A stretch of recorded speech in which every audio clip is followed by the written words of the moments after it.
Selamat datang kembali di channel Ani Suryani. Kali ini masih di seri laporan arus kas.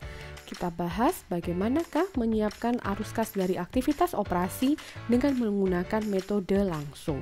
Seperti yang sudah kita bahas pada video sebelumnya, dengan menggunakan metode langsung maka perlu menghitung berapakah cash inflow dari customer dan juga berapakah cash outflow yang dibayarkan untuk supplier, government employees, dan juga other expenses. Biasanya cash receipt itu berasal dari penjualan barang dan jasa atau pemberian servis ke customer, dan juga ada cash receipt yang berasal dari interest, dividen, atau yang lainnya. Cash payment itu ada 5 hal: ke supplier, employee, operating expenses untuk interest, dan juga untuk pajak.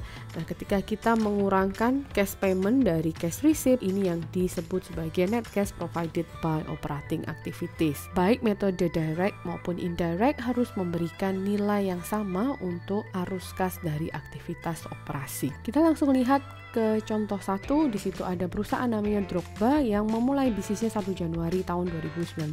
Di sini ada diberikan comparative financial position.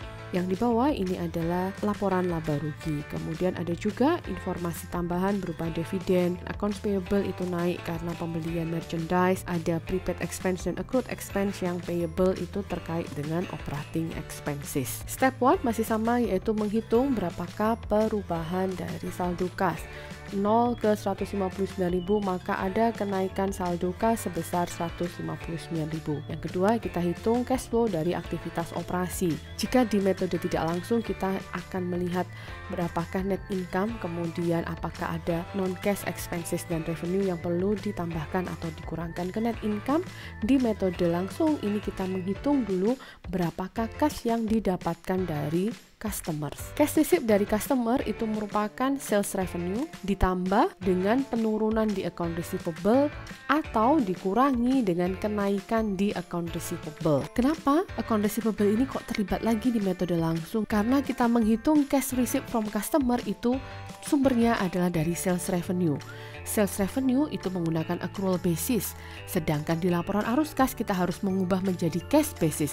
Adanya accounts receivable itu akan mempengaruhi berapakah sales revenue yang diterima secara tunai. Adanya kenaikan accounts receivable itu mengindikasikan bahwa lebih banyak penjualan yang dilakukan secara kredit. Dengan demikian, kenaikan dari account receivable itu mengurangi sales revenue. Kenapa? Ya karena secara laporan arus kas, penjualan yang dilakukan secara kredit itu tidak boleh diakui sebagai sales revenue. Tetapi kebalikannya, ketika customer melunasi, itu tidak kita akui sebagai revenue tahun ini karena sudah diakui tahun lalu kan revenue-nya secara sistem akrual, tetapi secara cash basis karena uang baru diterima tahun ini, maka ini menambah sales revenue. Itulah sebabnya kenapa cash receipt from customer itu merupakan sales revenue ditambah dengan penurunan account receivable atau dikurangi dengan kenaikan accounts receivable. Kalau kita kembali ke neraca komparatif, kita bisa lihat bahwa account receivable ini dari 0 menjadi 15.000, maka ada kenaikan sebesar 15.000. Dengan demikian, maka cash receipt-nya itu adalah sebesar sales revenue 780.000 dikurangi dengan kenaikan account receivable. Maka kita dapatkan bahwa cash receipt from customer itu nilainya adalah 765.000. Berikutnya kita hitung berapakah cash yang dibayarkan ke supplier. Cash payment to supplier itu berhubungan dengan cost of goods sold. Maka rumusnya adalah cost of goods sold ditambah dengan kenaikan inventory atau penurunan inventory ditambah dengan penurunan account payable atau kenaikan di accounts payable. Mari kita lihat secara logika kenapa kenaikan inventory ini menambah cost of goods sold. Kenaikan inventory mengindikasikan adanya pembelian yang melebihi dari penjualan barang dagang. Hal ini mengindikasikan adanya penggunaan kas yang berlebih, sehingga kenaikan inventory itu ditambahkan ke cost of goods sold untuk cash payment to suppliers. Bagaimana ceritanya penurunan di accounts payable itu malah menambah cost of goods sold? Mari kita runtut lagi dari mengapa accounts payable ini muncul. Accounts payable itu muncul karena adanya pembelian barang atau jasa yang dilakukan secara kredit. Penurunan di accounts payable itu menandakan adanya pembayaran untuk accounts payable. Dengan demikian, ini termasuk pembayaran kepada supplier sehingga penurunan accounts payable ditambahkan ke cost of goods sold. Dari data yang diberikan kita bisa ketahui bahwa accounts payable ini naik sebesar 60.000. Dengan demikian kita bisa hitung berapakah cash payment to supplier itu adalah sebesar cost of goods sold ditambah dengan kenaikan inventory 160.000 dikurangi dengan kenaikan di accounts payable sebesar 60.000. Dengan demikian maka cash payment to supplier adalah sebesar 550.000. Berikutnya kita hitung berapakah pembayaran yang digunakan untuk operating expenses. Untuk operating expenses itu merupakan jumlah dari operating expenses ditambah dengan kenaikan prepaid expense dan ditambah dengan penurunan accrued expense. Kenapa prepaid expense ini menambah operating expense dalam menghitung berapakah kas yang dibayarkan untuk operating expense? Karena prepaid expense ini sudah dibayar sedangkan belum boleh diakui sebagai beban dalam accrual basis.